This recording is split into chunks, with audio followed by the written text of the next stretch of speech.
Depuis 20 ans que je fais de l'informatique et même avec mon premier PC, j'ai toujours dit à tout le monde qu'il était bon de bien nettoyer la poussière de son PC pour qu'il fonctionne mieux. Aujourd'hui, on fait le point sur cette pratique qui ressemble souvent à une petite corvée. Hey, salut les noobs et bienvenue dans cette toute nouvelle vidéo. Cette semaine, vous l'avez vu dans le titre, on va voir si on peut améliorer les performances de son PC tout simplement en nettoyant la poussière. Vous le verrez au cours de la vidéo, ce n'est pas si automatique. On va donc voir les avantages d'un bon nettoyage de la poussière ou même de changer la pâte thermique et je vais vous faire voir ça avec mon ordinateur qui est pour l'instant un peu crado.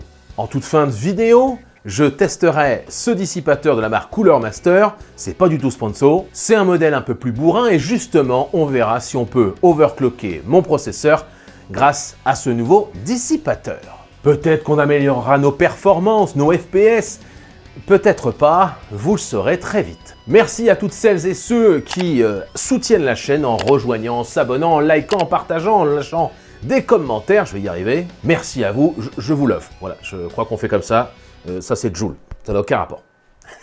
Allez, on commence avec la question que tout le monde se pose, pourquoi, en tout cas en théorie, nettoyer son PC ?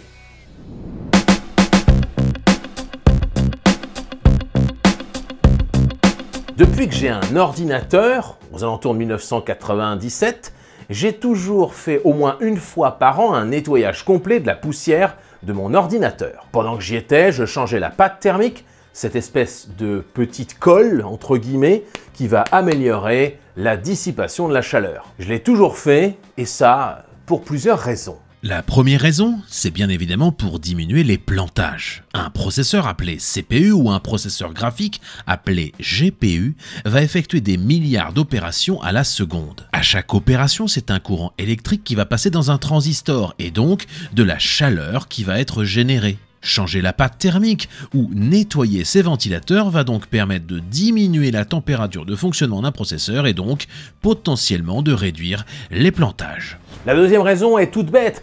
Plus vous augmentez la température, plus vous allez baisser la durée de vie. Si on fait tourner deux ordinateurs, l'un avec un processeur qui tourne à 80 degrés, l'autre avec un processeur qui tourne pendant un an à 50 degrés, eh bien au bout d'un an, lui, celui qui était à 80 degrés, aura une durée de vie moindre, en tout cas sur le papier et en théorie, que celui qui a tourné à 50 degrés. Faire baisser la température de son processeur, c'est mieux pour sa durée de vie. Pour que ça plante pas, pour que c'est une durée de vie plus importante, la troisième raison est toute bête, et en plus, elle va peut-être vous intéresser. Imaginez qu'un processeur tourne à 100% de sa vitesse à 3600 MHz. Ça veut dire, en mégahertz, qu'il fait 3,6 milliards d'opérations à la seconde. On imagine qu'il tourne à 60 degrés. Ok, ça vous va? Imaginez maintenant qu'on arrive à baisser la température de 60 degrés à 55. On gagne 5 degrés. Vu qu'on a baissé la température de 5 degrés, d'environ 9%, est-ce qu'on pourrait pas augmenter la vitesse, le nombre d'opérations à la seconde, qui était 3600, de 9%. C'est ce qu'on appelle l'overclocking, le fait de faire tourner un processeur non pas à 100% de sa vitesse, mais à 101, 102, 103 ou 110% de sa vitesse. En gros, on fait aller plus vite, on fait plus d'opérations à la seconde. Certes, ça va chauffer un peu plus, mais si on réduit tout doucement la température dégagée, eh ben on va pas planter et ça va pas endommager le matériel. Allez, on est parti, je vais aller chercher mon PC, on va prendre le ventilo d'origine, celui vendu avec AMD, et puis on va juste le nettoyer. On va faire des tests avant, bien sûr, avant que je ne change quoi que ce soit, et des tests après, une fois nettoyé. C'est parti et ça se passe là. Tout d'abord, sachez que je n'ai pas nettoyé mon PC durant sa première année. Vous pourrez donc vous apercevoir de la saleté qui s'est insérée partout, c'est poussiéreux, le circuit d'air passe moins bien et mon PC a plus de chances de planter. J'ai donc fait des tests avant toute manipulation. Le premier test est tout bête, je regarde la température sans rien faire de spécial au bout de 15 minutes. Mon processeur est monté à plus de 63,5 degrés, c'est énorme. J'ai utilisé pour cela le logiciel OCCT dont le lien est bien sûr en description. J'ai ensuite lancé un test avec 3D Mark où j'ai fait 3312 points. Cela teste à la fois la carte graphique et le processeur. Enfin, j'ai utilisé le logiciel User Benchmark où j'ai eu des résultats très moyens. 163 points pour le processeur et 111 FPS moyenne avec la carte graphique. Un message d'erreur m'indique même que je suis sous le potentiel de ma carte graphique. J'ai terminé avec un test extrême sur OCCT où j'ai testé mon processeur. Celui-ci est monté, tenez-vous bien, à 88 degrés et franchement, le plantage n'était pas très loin. On passe désormais au nettoyage de mon PC actuel et je peux vous dire qu'il y a eu du boulot.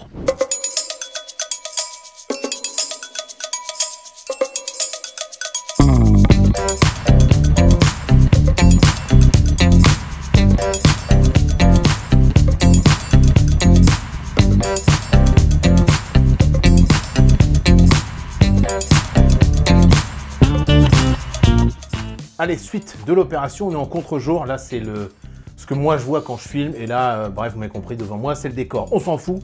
C'est vraiment parce que je vais vous faire voir l'intérieur. On va avoir le processeur qui est ici, qu'on va remettre bien gentiment. Justement, de la pâte thermique, on va en remettre. J'ai pris de la TM30 de chez Corsair. J'ai nettoyé bien proprement l'arrière du dissipateur, enfin celui qui va être en contact avec le processeur. Et bien sûr, le ventilateur.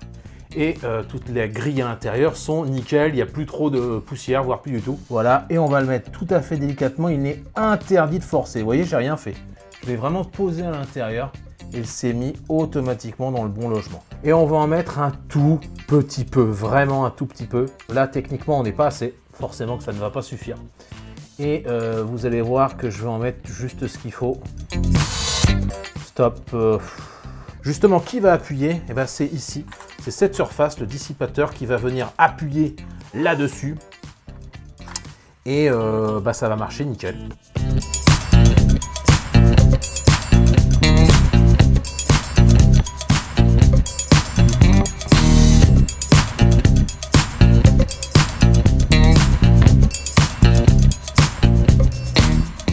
Au niveau de la température, c'est mieux. On passe de 63,5 degrés en ne faisant rien à 60 degrés. 3,5 degrés de gagné, c'est toujours ça. Au niveau de la carte graphique, pas d'amélioration puisqu'elle n'était pas très sale. On est toujours à 43 degrés quand elle ne fait rien. Autre amélioration, je ne suis plus à 88 degrés lors d'une utilisation intensive du processeur, mais à 85 degrés au maximum. C'est toujours très chaud, mais c'est un petit peu mieux. On va passer au test suivant, on va carrément changer de dissipateur. Donc vous l'avez vu, j'ai gagné quelques degrés en nettoyant mon PC. Et là, je vais utiliser un autre dissipateur et un autre ventilateur, un Cooler Master. Pourquoi je ne l'ai pas utilisé avant? Parce qu'une fois, je l'ai fait tomber au tout début, le premier jour de mon PC. Et du coup, il est un peu décalé, vous le verrez peut-être dans la vidéo. Et voilà pourquoi je ne m'en étais pas servi. Mais là, pour l'exemple, je vais vous le brancher. Je vais brancher ce Cooler Master et on va voir si ça permet encore d'améliorer un petit peu les degrés. Et ensuite, on voit si c'est utile de faire un overclocking grâce aux degrés qu'on aura gagnés.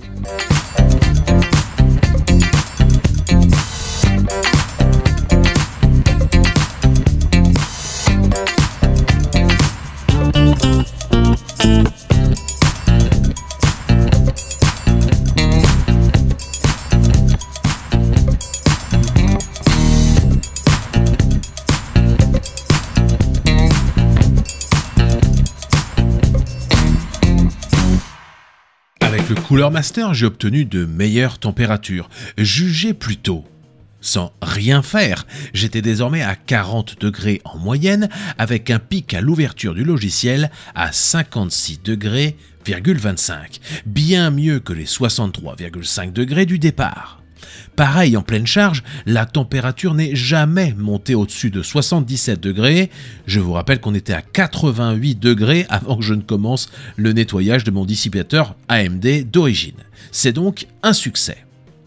Sur le 3D Mark, il y a quelques petites améliorations. Je passe de 3312 à 3430. C'est un gain de 3,56% juste en nettoyant mon PC. Certainement dû au fait que le processeur a pu être un peu plus puissant vu que la température montait moins. Sur le User Benchmark, je passe de 163 points et 111 FPS à 170 points et 116 FPS. C'est pas ouf, mais c'est toujours ça.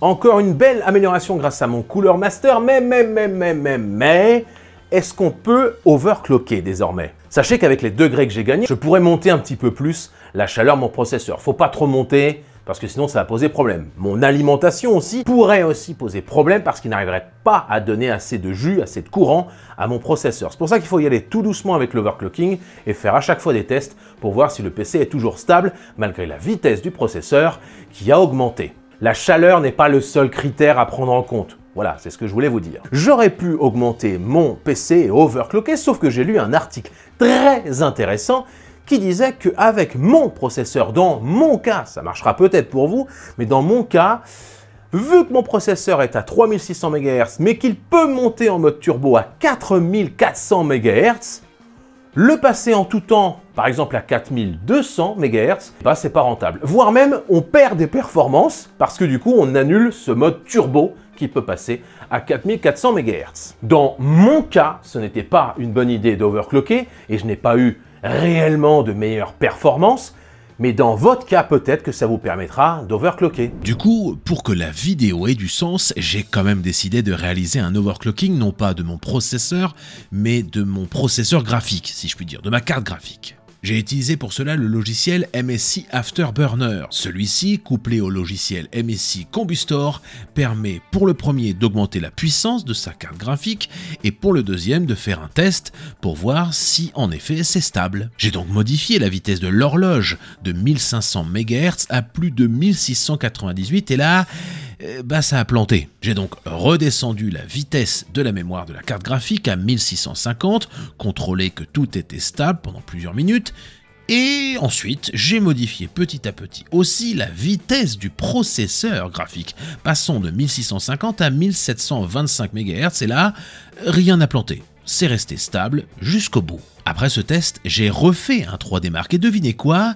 J'ai explosé mon score, passé de 3430 sans overclocking à 3651 après overclocking de la carte graphique. Presque 6,5% d'augmentation de performance, c'est carrément mieux. Pareil, j'ai fait un test avec User Benchmark et là c'est 123 FPS que j'ai obtenu, meilleur score jusqu'à maintenant, j'étais bien content après les 116 FPS précédemment obtenus. Merci à vous d'avoir suivi cette vidéo, vous êtes chaque jour des dizaines de milliers en plus, c'est faux, c'est quelques personnes en plus mais ça me fait plaisir. Nettoyez votre PC, qu'il soit fixe ou portable, ça marche aussi quand vous allez retirer l'arrière de votre PC portable et que vous allez donner un petit coup de soufflette à l'intérieur de vos ventilateurs d'un PC portable, ça évitera qu'il plante ou ça permettra qu'il chauffe moins. Nous, on se retrouve la semaine prochaine, dimanche 12 h, et d'ici là, à très vite sur mes lives sur Twitch et YouTube. Et comme chaque fois depuis 4 ans maintenant que je fais des vidéos, je vous dis salut, bande de noobs.